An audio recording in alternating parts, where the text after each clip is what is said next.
Hello, everyone. My name is Eric Salahub. I am a philosophy faculty member and instructional coach at Front Range Community College in Fort Collins, Colorado.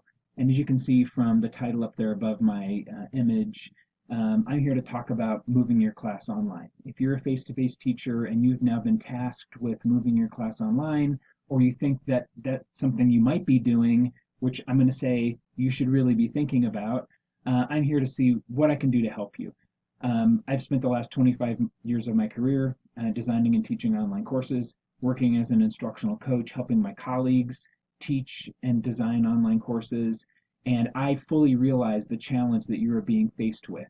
And so if I can offer something that will help you, teacher to teacher, instructional coach to faculty, friend to friend, I am happy to do that. This is certainly not a comprehensive guide to designing an online class. This is really what I would offer my friends and colleagues in terms of simply framing the challenge that you have and surviving that challenge throughout the rest of the semester so you can actually help your students learn as much as possible in this trying time that we're all facing. I'm going to probably spend about a half an hour, and at the end of this, I'm going to offer you my email address, and if you decide that there's something that I've talked about that's worthwhile and meaningful, I have some follow-up documents and supplemental materials that I am happy to give you access to. And so these are the sorts of things I want to talk about today. I know your time's valuable, so I'm going to move quickly, and that probably means talking fast. So the first thing I think you want to do before you start looking at tools or reading a whole bunch of tutorials is set yourself some reasonable expectations and think about your students and set reasonable expectations for them. Let's be realistic. If you're canceling face-to-face classes for the rest of the semester, like we are, that's what we just found out that we're doing, people have other things to worry about, including you. And so I just want to say this will probably not be the best semester of classes that you've ever taught. And I think it just makes sense to be grounded in the reality that people are going to be stressed out and worried. Students may be at home on computers with limited broadband access. They may be accessing your online class through their cell phone. You or they or all of you may have limited technology skills, even using the learning management system that you're probably the most familiar with. I am not saying to relax rigor completely.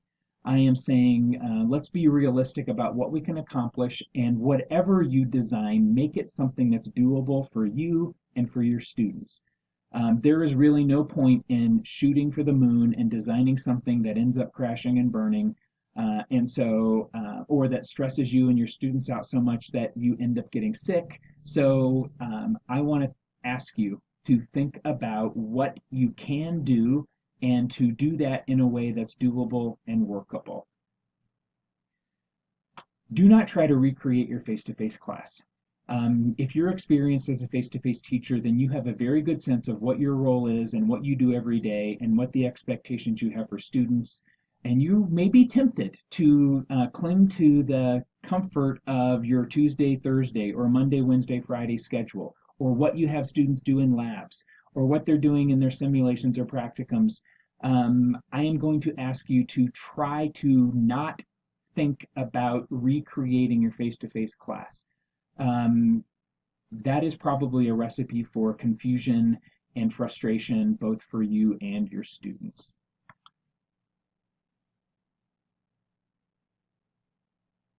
I know you may be thinking about live streaming your classes. Maybe the lowest hanging fruit for you is to think about bringing a video camera into your class and simply videotaping yourself talking to an empty room or working problems on a board. There may be cases where live streaming using Zoom or WebEx or some other tool makes sense. I'm going to suggest that only think about that if you absolutely have to.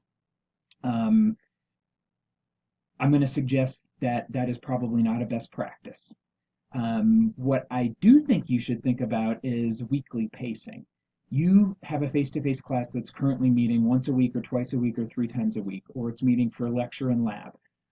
Whatever you decide to do online, I'm going to encourage you to build in some pacing into that online experience for students. I've read some online tutorials and suggestions that are going to tell you to put everything due at the end of the week. My suggestion is that is not a best practice because that is not how students learn. Students learn by spacing out study and getting feedback throughout the course of a week. They may be taking multiple classes that are getting moved online, and if every deliverable is Sunday at 11:59 p.m., that is going to be a strain on students and a strain on teachers. I'm going to suggest, and I'll talk more about it, that you think about pacing out the work that you're going to ask students to do, the work that you're going to be doing online, the feedback and opportunities for teaching and learning over the course of a week. You may be thinking about proctoring exams. We don't want students to cheat. We want academic integrity. But I will just let you know that proctoring is a difficult thing to do online. It is possible, but it is adding a layer of complexity and a set of hurdles in front of you and your students that may be moving your eyes from what is really important. I think there are other ways to maybe make sure that students are doing their own work without proctoring. For instance, setting a time limit on an exam, or rewriting an exam so it is not easily something that students can cheat on. And maybe the fact that students might cheat, while important, is not the number one concern we should have right now. And don't lecture. To some extent or another, if you're a face-to-face teacher, you're a lecturer. You're used to being at the front of the room, you're used to talking, you're used to delivering information and content and showing PowerPoint slides and working problems or orchestrating the class live. You will not be able to do that in your online role. That is one of the reasons you may be thinking about live streaming. I'm going to say that this is actually a benefit because I will talk about putting content online. Whatever that means to you, you will not be lecturing in your online class, which will free up your time as a teacher to do other things that you and your students will need. Focus on essentials and keep it as simple as possible. Focusing on essentials really means to think about what really matters for your students for the rest of the semester. Where do they need to be in May or June or whenever your semester ends?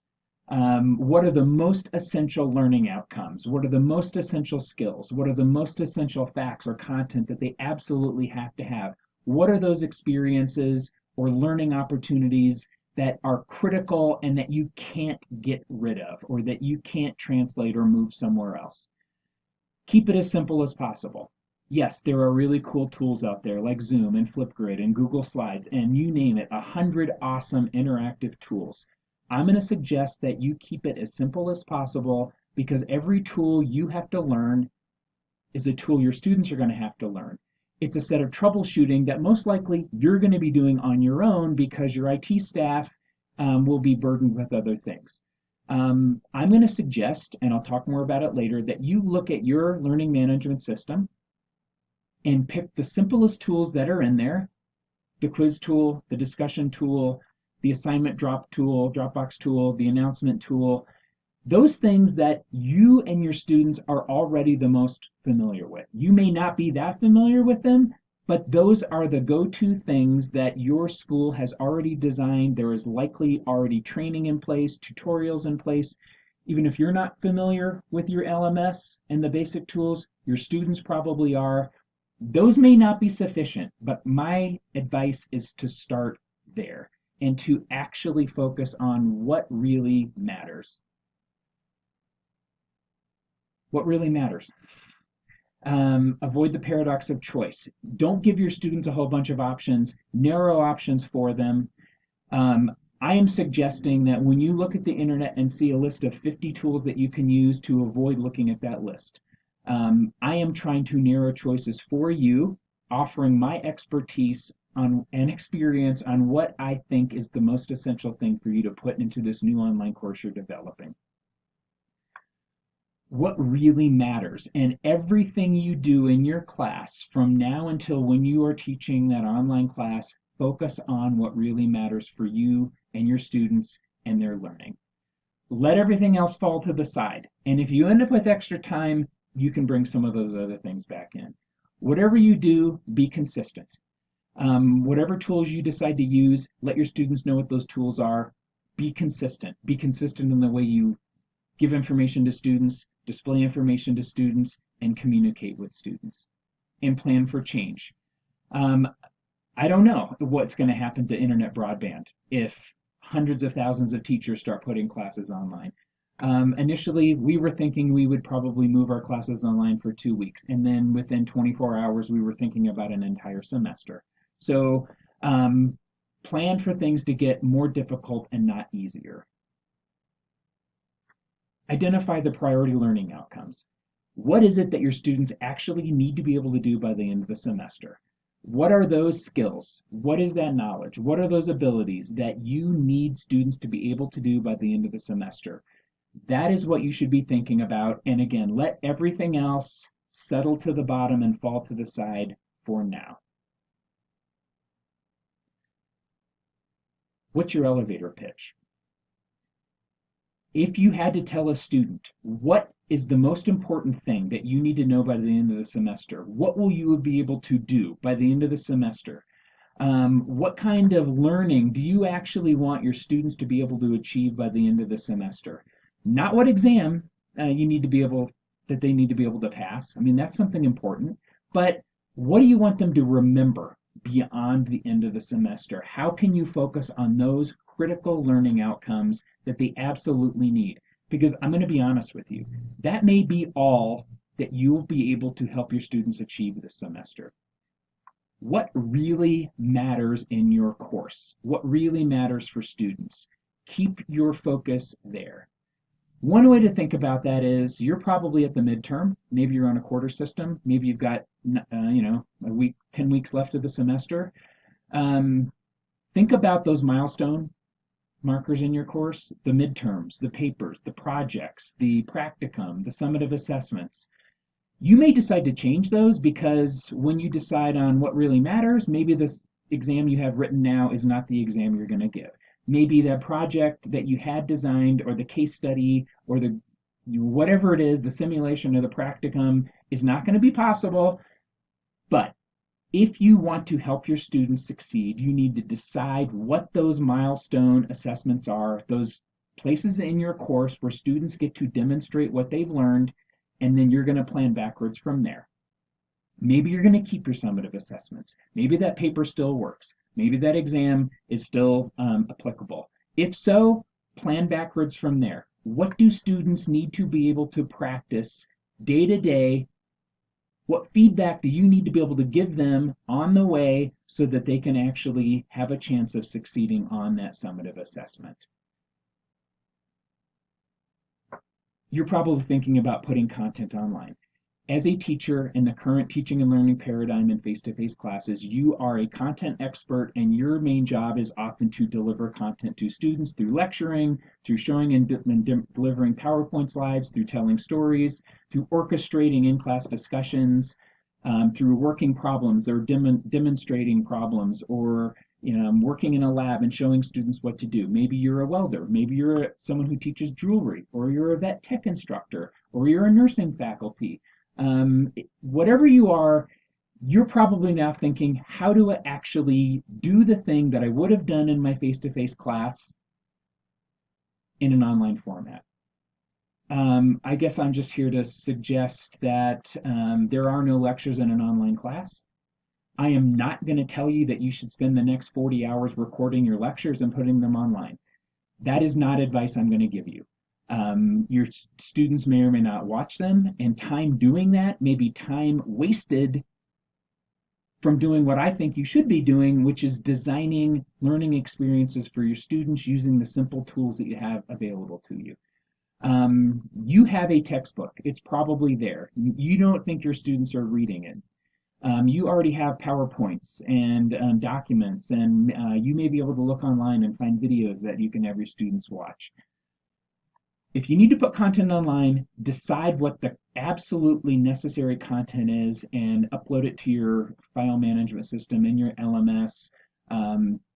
Put some documents in there. Maybe you have some PowerPoints that you want to screencast and narrate for your students, but make them as short as possible. Maybe you have reading guides for your students because now they're actually going to have to utilize the textbook.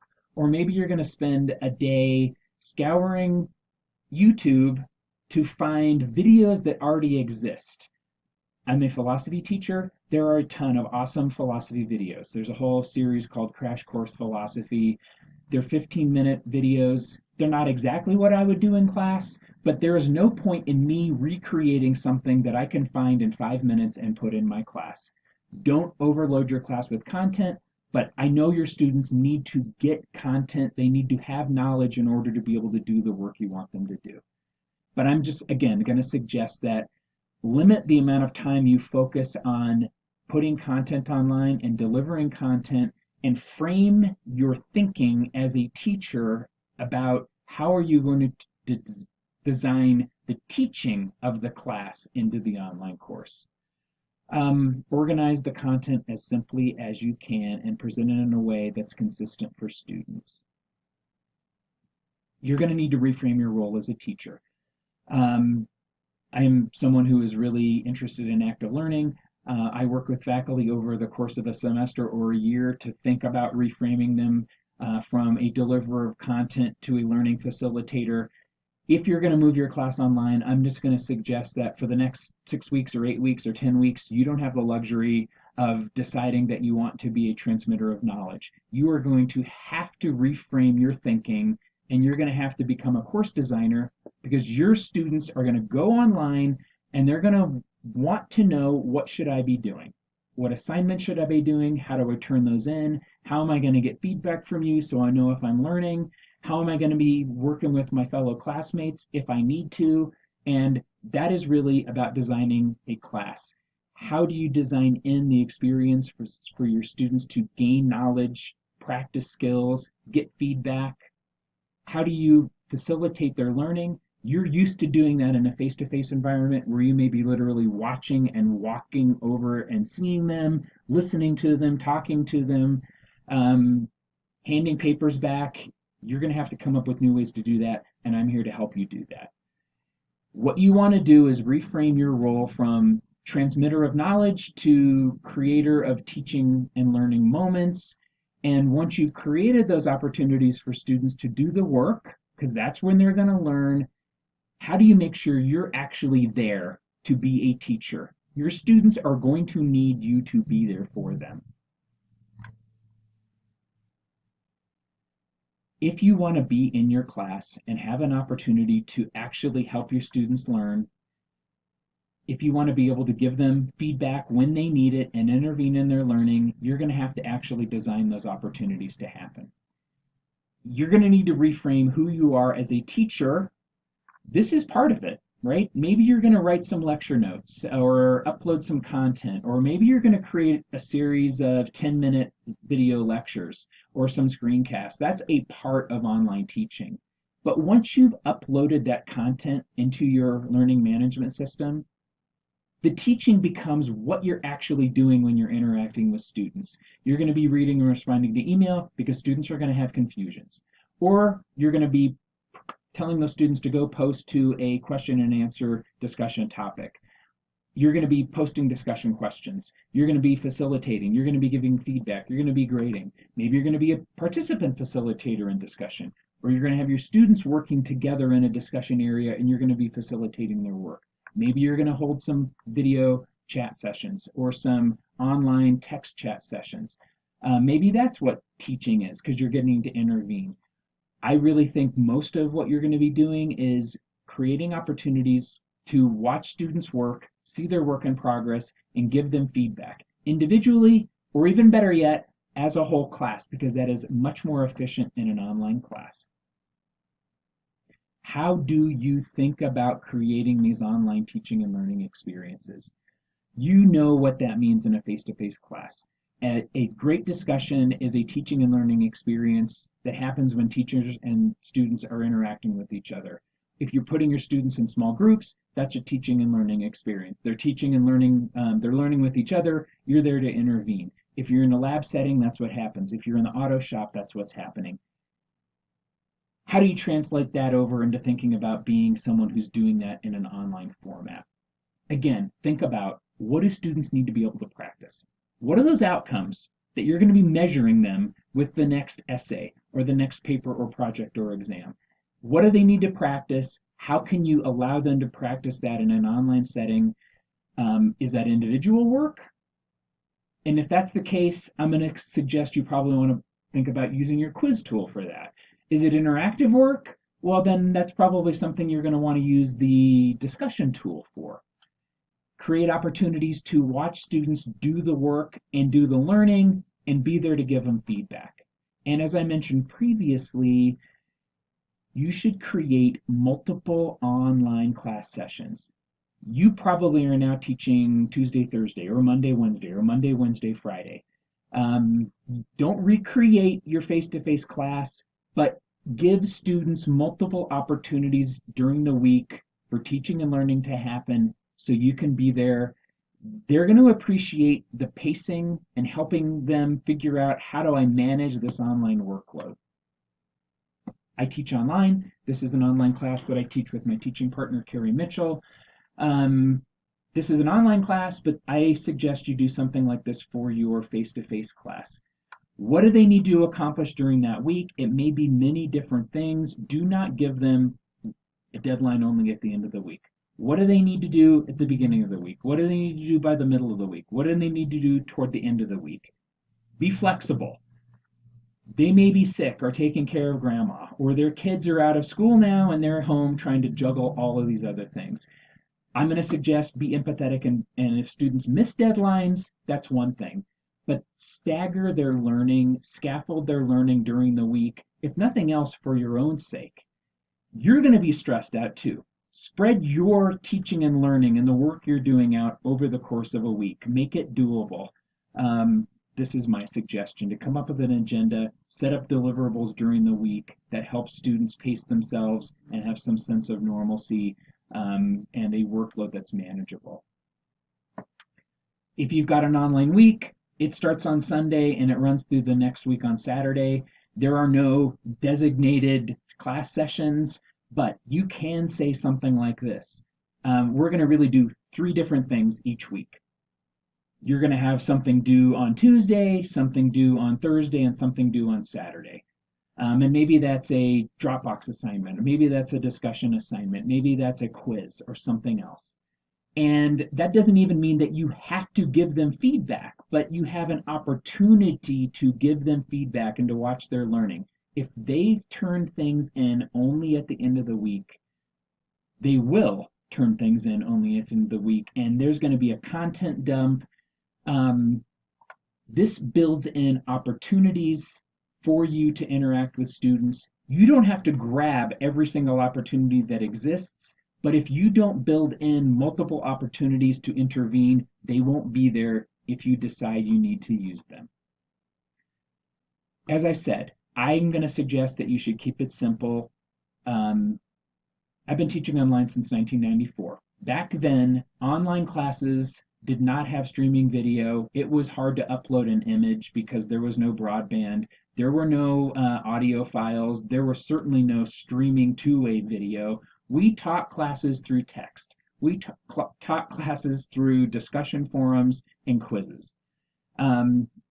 There is no reason that you can't get much of the fidelity of your class that you want using the most simple tools that already exist in your learning management system. I'm not suggesting that these tools can do everything, but I am suggesting that it makes sense to start there. So I'm going to talk about 2 go-to uses for the discussion tool that I think will work in almost any class. Open discussion. That is something that replicates the dynamic all-class discussion that happens in almost every discipline, from vet tech to history to philosophy to math to the auto shop. And then we've got this kind of discussion assignment that I'm going to call post and reply. I've been teaching online forever. I've been coaching people teaching online. These are the 2 types of discussions that almost everyone uses. These are the go-to things that an online teacher uses. I'm a philosopher. I like Venn diagrams, and so I hope this doesn't confuse you. This circle represents the instructor. This circle represents the entire class. This circle represents each individual student. This is what open discussion looks like. The discussion tool in your learning management system is an interaction tool. That's what that tool is for. One of those interactions is where everyone is talking to everyone. It's an open discussion. You pose a question, you pose a series of questions, you pose an open-ended, thought-provoking issue that you want students to grapple with. They're all in there. They're posting, they're replying. You're in there too, just like it is in a face-to-face class. Open discussions are not for right and wrong answers. But I think every class should have an open discussion because this is your chance to interact with students on the fly. Put an open discussion in your class. There is something worth talking about. This can be low stakes, but this is going to be an opportunity for your students to be there, to see you, to interact with you, to interact with each other. I saw my face-to-face students yesterday for the last time in the semester. They were really freaked out. They really understood the emotional impact of never seeing each other again. I promised them we would have an online class where they could still work together. They're going to be scared. They're going to be home alone. Open discussion provides an opportunity for them to talk to each other, to talk to you, to experience teacher presence. They're going to be lonely and afraid. You will appreciate the opportunity to actually have low stakes, meaningful conversations with students. Create an open discussion.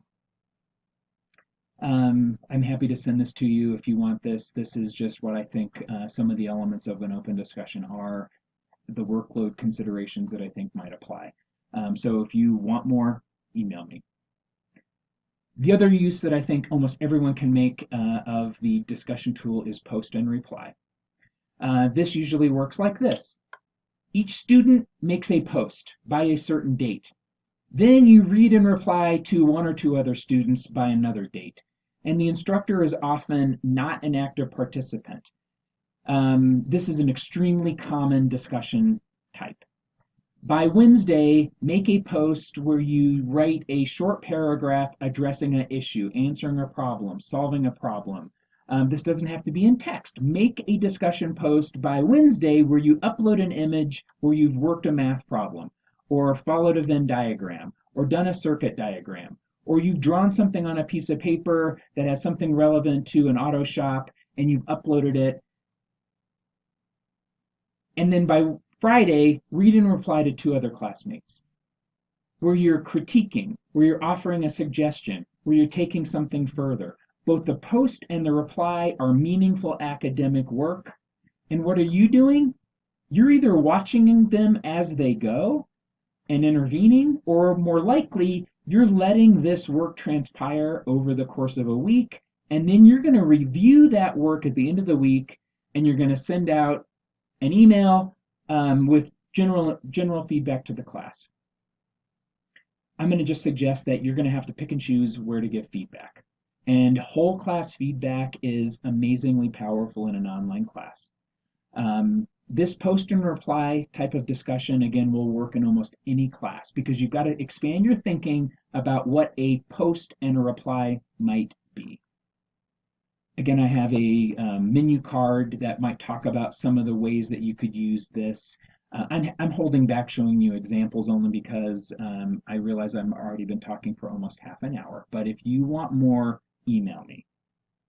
Two go-to uses for the quiz tool. Every learning management system has a quiz tool, and it is a tool that can be used in multiple ways, and I want to talk about two of them. One of them is what I'm going to call a content quiz, and the other one is what I'm going to call a guided thinking activity. And again, I think these are go-to uses that could fit in any online class, from nursing to math to chemistry, you name it. Content quizzes. Multiple choice, true, false, matching, short answer. All of the things that your learning management system will auto-grade and give feedback to students immediately. If you have a class with content, then you can write a content quiz. If you've got a textbook, write a quiz that tests students on the most important things out of the reading. Even if you don't normally give quizzes, create quizzes. Your publisher probably has a quiz bank that you can already get access to. Dump as many quiz questions in there as you can. If you want students to memorize, recall, gain currency with vocabulary or concepts, the best way for students to build memories is for them to test themselves over and over and over. Think about content quizzes as online flashcards. You may not be there to give your lecture, but you can build quiz banks where students can spend hours going through and actually memorizing and learning. Quizzes are not just to test students. Quizzes are an awesome way for students to learn. You can set up unlimited quizzing, and you can ask students to quiz to mastery. This is a sample from my class. I assign reading. I don't lecture because I teach online. I teach face-to-face too. But even in my face-to-face classes, I don't lecture. I make my students do the reading, and then I let them use quizzing as a self-assessment of how much they got out of the reading. And I expect my students to quiz to mastery. They don't all get 100%, but this shows me basic currency with the content. And then what can I do? I can go look at the questions they missed the most often, and I can do a dynamic lecture on that. This is awesome because once you build the quiz and set up the feedback, your learning management system will give that feedback to students automatically. Be careful, but you can actually build these kinds of quizzes where you can review a short answer. I'm just going to say be careful because everything you have to look at takes time. I'm going to suggest that if you want to take time using a quiz, that you're going to consider doing this thing that I'm calling a guided thinking activity. This is really just to take an in-class activity or a homework that you would typically give and make students do the work, keep their time focused, give them something meaningful to do in the quiz tool that's not a quiz. Guided thinking activities are really just ways to ask students to engage with content, with a question, to have them pause and do some writing, some thinking, working a problem, and then they move on to a second question or a problem or a video, and they're going to think about that, and they're then going to do some writing or thinking. It allows you to watch students in the act of learning and then to give them meaningful feedback. I'm just going to show you a sample. This is a super simple sample, but this is a quiz in my philosophy class, and you can see question 3. It's not a quiz question, it's a thought question. I'm trying to get students to show me their thinking. There's a right answer, right? I mean, that I'm getting at, that I want students to think about, that I want them to get closer to, but the point of this activity is not to grade them on whether they got right or wrong. It's to give them a chance to do the work so I can see them work. And you can see this is one of many questions. Often in a guided thinking activity, you might embed a video, a short 2-minute video or a 3-minute video in the question and say, watch the video, and they're actually watching the video because it's embedded in the quiz. And then you're going to say, then reflect on the video. And that video may be something you created. If you need students to watch short mini lectures, one way to make sure they watch those mini lectures is to embed the videos in a quiz and then ask students to do something with that mini lecture. This may be, for instance, demoing students. I'm going to need you to go to the library databases and do research. Here's how you do it. And you're going to do a little mini screencast of yourself accessing library databases, and then you're going to tell students to go do it. This is iterative writing, but it doesn't have to be writing. Students, you may what? Demo a math problem, demo a chemistry, organic chemistry problem, show them something with a short YouTube video that you did, and then ask them, now, you go do it. Get your cell phone out, take a picture of what you just created, create a short 30-second video of yourself doing something, upload it to the quiz tool so I can look at it. Realize that the quiz tool that you already have access to has a tremendous power to let you interact one-on-one with students. How you do that with your learning management system, you can work on talking to your folks at your school. I think every class can benefit from a guided thinking activity. I put them in my class every week. My chemistry colleagues use them, my nursing colleagues use them, my auto shop colleagues use them. They can be used in any class, and it is comforting for students to actually have time on task to work through a problem. I think I've already said this, you should be scaffolding your online learning, and here's a few examples. Maybe you want them to start with an open discussion at the beginning of the week, and you're in there as a facilitator and a participant. And then after Tuesday, you think they've gained some currency, so then you're going to say, now go to the quiz tool and do one of these guided thinking activities. Or now that you've started with this open discussion and we've built some momentum, now go to this other kind of quiz or discussion activity and make a post and then reply later. And then you're going to follow up later in the week with individual or whole class feedback on what they did. Or maybe you're going to say, start the week with a guided thinking activity. And then you're going to review the work that your students did and decide what kind of feedback do they need. Do I need to record a mini lecture because they didn't get it? Or maybe they did get it, and so I can push them further. And then after that feedback that maybe comes in the middle of the week, you're going to then say, now go into the discussion area and we're going to move on and do this. These are just two samples of the sort of scaffolding and the sort of pacing that I think you should consider building into your online class.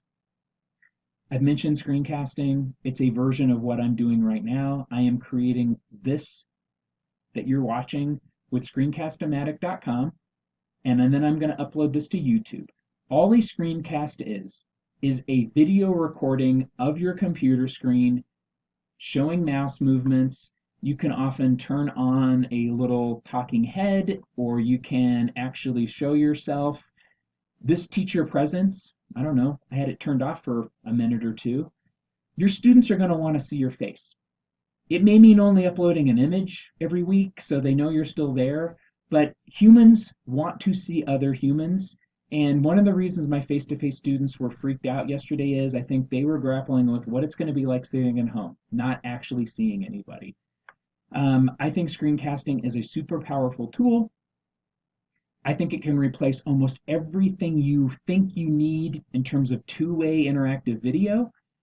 It is low-hanging fruit in terms of the difficulty, and I have a screencasting tutorial that I am happy to share with you, and I have tested it, and it will work. You can, in 20 minutes, start from scratch, create a screencast, upload it, and make it available to your students. This is me. This is my teaching partner, Carrie Mitchell, and this is us giving updates to our students. We do screencasts every week. It's the way we reach out to our online students, and we share our style, and we share our humor, and we let them know what's going on in class, and we praise them for the work they're doing. They're usually 5 minutes long. If I can reach out to you and say, if you could give your students a 3-minute video screencast every week or twice a week, that's going to go a long way in encouraging them to be motivated, to keep working on your class, because I know you want them to do that. You can also use screencasts to give whole class feedback to your students. Giving feedback to online students is time consuming, and you're going to have to pick and choose. And I'm just going to say that screencasting is a great way to reach out and say, you know, class, I've been following the discussions you're doing this week. Here are 2 or 3 things that I saw in there that were really awesome. If you haven't seen what Terry said or what Carrie said, or, you know, go back and take a look at that. Or here's where I think we should go with the rest of the week. Or here are the 4 common misconceptions that I saw. This is a great way to give one-on-one feedback to students. I use screencasts to give feedback to students on essays, and it is faster, it can be more authentic, and students pay attention more. So again, I clearly told you, because I've talked about it more than anything else, screencasting is super powerful, and I think you should do it. I think you should think about using the quiz tool, the discussion tool, and screencasting. I want you to take care of yourself. I'm an instructional coach. Coaches work for teachers. I want you to be there for your students, and I'm here for you so you can be there for your students. If you don't take care of yourself, you won't be able to finish the semester. And so when I saw the reaction on my Facebook of some of my teaching colleagues, when they heard that they had to put their class online, I could just see the stress and the angst and the anxiety and the fear coming through those Facebook posts. Set yourself manageable expectations. Your leadership is going to want you to make it through the rest of the semester. Um, and so take care of yourself, help each other, be a resource for your friends and colleagues, be there for your students so they can be there for each other. Um, I have a set of documents, a set of tutorials, a set of examples, um, more on discussions, more on quizzes, more on pacing your class. I have a guide to screencasting. Reach out to me. What I'll probably do is send you a link to a Dropbox so you can just get in there and download everything you want. This is me, Eric Salahub. Um, just for a minute. Um, I'm doing this because I'm working with my faculty colleagues. And so if this is helpful, I want to be there for you. If you think you have things that you want me to hear about, you can email me. And so I don't know if I get inundated, I may not respond to every single email, but I will at least send you the link to the Dropbox. And that's me, Eric Salahub, Front Range Community College, instructional coach, philosophy faculty. Thank you very much for your time and good luck. And here's to making it through the rest of the semester in a positive way.